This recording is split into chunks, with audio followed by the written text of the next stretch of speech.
Screen पे एक तस्वीर देख रहे हैं आप। इस तस्वीर में एक मेमोरियल हॉल का उद्घाटन किया गया है और इस तस्वीर को पोस्ट किया है चाइना के राजदूत ने। कौन है? डॉक्टर द्वारकानाथ कोटनीस, जिन्हें भगवान की तरह पूजा जाता है चाइना में, और इसी का उल्लेख भी किया है भारत में जो चाइना के राजदूत हैं। लेकिन इस उल्लेख के साथ साथ चाइना ने अमेरिका का विरोध किया है और कहा है कि अमेरिका चाहता है कि भारत और चाइना के बीच में दुश्मनी बढ़ जाए। अब अचानक से ये प्रेम क्यों निकल कर आया है सामने? जियोपॉलिटिक्स में बहुत कुछ चल रहा है। हमेशा की तरह वर्ल्ड मिरर के इस एपिसोड में जानने को मिलेगा बहुत कुछ। आइए जानते हैं इन खबरों को विस्तार से। अभी अमेरिका ने एक रिपोर्ट जारी की थी, आपको याद होगा। इस रिपोर्ट में इन्होंने बहुत सारी बातें कही। अमेरिका ने ये भी कहा कि भारत के 4 पड़ोसी देशों में सैन्य अड्डा बनाना चाहता है चाइना। अमेरिका के रक्षा मंत्रालय का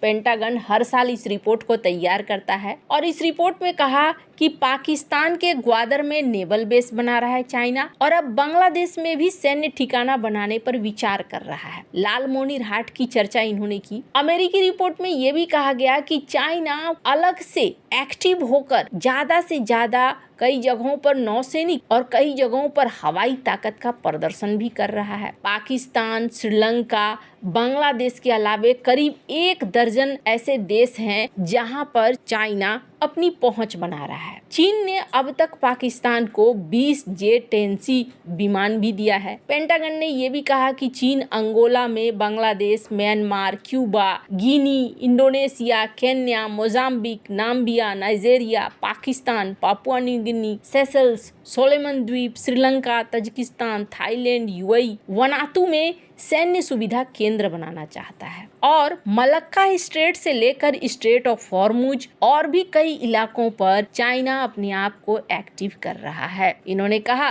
कि चाइना और बांग्लादेश के बीच में सैन्य संबंध काफी मजबूत हो रहे हैं और यूनुस सरकार के आने के बाद बहुत सारी चीजें बदली हैं, जिसकी वजह से चाइना को यूनुस का खुलकर समर्थन चल रहा है। अमेरिकी रिपोर्ट में यह भी कहा गया कि भारत और चीन के बीच में तनाव चल रहा है और ऐसे में अलग अलग जगह वो सैन्य संबंधों को तो मजबूत कर रहा है, लेकिन अभी फिलहाल में भारत के साथ रिश्तों को खराब नहीं करना चाहता है और भारत के साथ संबंधों को बनाए रखना चाहता है। लेकिन भविष्य के लिए उसने तैयारी करके रखी है और वो अरुणाचल प्रदेश के लिए हमला बोलेगा। हालांकि इन्होंने एक चीज और जोड़ी कि J-35 विमान चाइना से नहीं खरीद रहा है पाकिस्तान। अब पाकिस्तान क्यों नहीं खरीद रहा है? क्या J-10C में ही उसे समझ में आ गया है? पर J-35 को लेकर बहुत हो हल्ला मच रहा था कि शायद पाकिस्तान को J-35 मिल रहे हैं, लेकिन ऐसा है नहीं। ये रिपोर्ट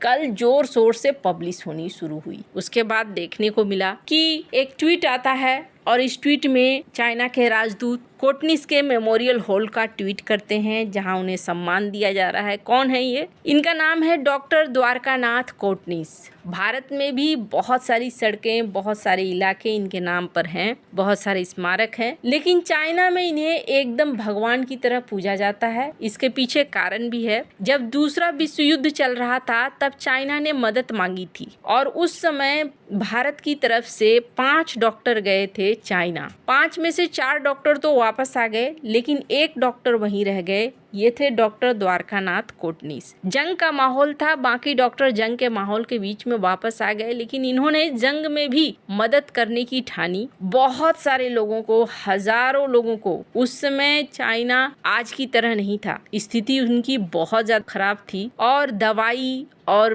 डॉक्टर ऐसी सुविधाएं आसान नहीं थी। जंग के माहौल में तो और भी ज्यादा स्थिति खराब हो जाती है। ऐसी स्थितियों में डॉक्टर कोटनीस ने गुफाओं में रहकर, टेम्परोरी टेंट लगाकर, वाहनों के अंदर लोगों का इलाज किया और खूब इलाज किया। एक दिन में करीब 16 घंटे 17 घंटे वो इलाज करते थे। यही वजह है कि चाइना में उनका नाम बहुत तेजी से फैला और उन्हें नेक कोटनीस कहा जाता था। नेक कोटनीस का मतलब हो गया गुड कोटनीस, बहुत अच्छे, महान। उनका सम्मान चाइना में आज भी किया जाता है। आज भी शी जिनपिंग या कोई बड़ा अधिकारी जब भी भारत आता है डॉक्टर कोटनिस के परिवार वालों से जरूर मिलता है और ये सम्मान में किया जाता है। अब इस ट्वीट के साथ साथ चाइना के प्रवक्ता इन्होंने क्लास लगा दी अमेरिका की। इनसे सवाल किया गया तो इन्होंने कहा कि 美方这份报告歪曲中国国防政策，挑拨中国同其他国家关系，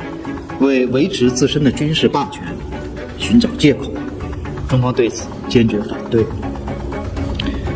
中方坚持从战略高度和长远角度看待和处理。 पेंटागन इस तरीके के भ्रामक रिपोर्ट पैदा करके ना सिर्फ भारत के साथ हमारे रिश्तों को खराब करना चाहता है। हम रिश्तों को अच्छा बनाना चाहते हैं लेकिन अमेरिका हमारे बीच के रिश्तों को खराब करना चाहता है। हम रणनीतिक तौर पर दीर्घकालीन तरीके से सोच रहे हैं, यानी लंबे समय तक हम भारत के साथ दोस्ती करके चलना चाहते हैं, आगे बढ़ना चाहते हैं। अमेरिका की अगर बात करें तो अमेरिका खुद $11 बिलियन का ताइवान को मदद दे रहा है हथियारों का, और ये मदद ठीक नहीं है। ये इस इलाके की स्थिरता के लिए बिल्कुल भी ठीक नहीं है। अब आपके मन में बहुत सारे सवाल आ रहे होंगे कि अच्छा चाइना इतना भड़का क्यों है? ये कौन सी बात हो गई कि भड़क गया? चाइना का ग्रोथ आगे भी स्लो रहने वाला है। एक प्रोजेक्शन दिया गया था और इस प्रोजेक्शन में ये कहा गया था, स्क्रीन पर इस ग्राफ को देख सकते हैं, जिसमें कहा गया कि आने वाले सालों में टॉप में रहेगा चाइना, सेकंड नंबर पर रहेगा भारत और तीसरे नंबर पर पहुंच जाएगा अमेरिका। क्या ये सच है? ये सच तभी है जब चाइना को एक बड़ा बाजार मिले। अगर चाइना की बात करें अभी की, तो चाइना की स्थिति इस वक्त डामाडोल नजर आ रही है। चाइना के अंदर जो रियल एस्टेट का सेक्टर था वो करीब उनकी पूरी जीडीपी में 25 से 30% की बढ़ोतरी करता था, लेकिन साल 2020 से उनका जो रियल एस्टेट गिरा है वो उठने का नाम नहीं ले रहा है। कई बड़े शहरों में स्थिति वैसी ही आ गई है। कहा जाने लगा है कि क्या जापान वाली स्थिति तो नहीं आ गई? एक समय जापान में इसी तरीके से बूम था, जापान का व्यापार बहुत तेजी से बढ़ भी रहा था और रियल एस्टेट मार्केट अच्छे खासे ऊंचाई को छू रहा था। फिर उनका रियल एस्टेट मार्केट बुरी तरीके से गिरा, व्यापार में प्रतिबंध लगे अमेरिका की तरफ से और जापान पूरी तरीके से बर्बाद हो गया, जिसे कहा गया कि जापान का बुलबुला फूट गया। करीब 80% तक घरों के दाम हो गए कम और जापान धराशायी हो गया, फिर उठकर खड़ा नहीं हो पाया। ऐसी ही हालत चाइना की भी हो रही है। चाइना को लेकर कहा जा रहा है कि लोग ये सोच रहे हैं कि चाइना ठीक ठाक चल रहा है, लेकिन ऐसा है नहीं। और चाइना को अगर अपनी इकोनॉमी बचाए रखनी है तो उसे एक बड़ा बाजार चाहिए होगा, और अभी अगर बात करें तो भारत से बड़ा बाजार कोई भी नहीं है। इसलिए चाइना चाहता है कि भारत के साथ रिश्ते सामान्य रहें। खैर, अब आने वाले समय में चाइना क्या उत्तर देता है ये तो हालांकि हर कोई जानता है कि चाइना के ऊपर भी उतना ही यकीन नहीं किया जा सकता है जितना अमेरिका के ऊपर यकीन नहीं किया जा सकता है। आपको क्या लगता है, क्या भविष्य में चाइना पलट कर वार करेगा या फिर दोनों के बीच में सचमुच में एक अच्छी दोस्ती हो सकती है? कमेंट कर अपनी राय जरूर बताएं। जल्द मिलते हैं अगले वीडियो में नई खबर के साथ।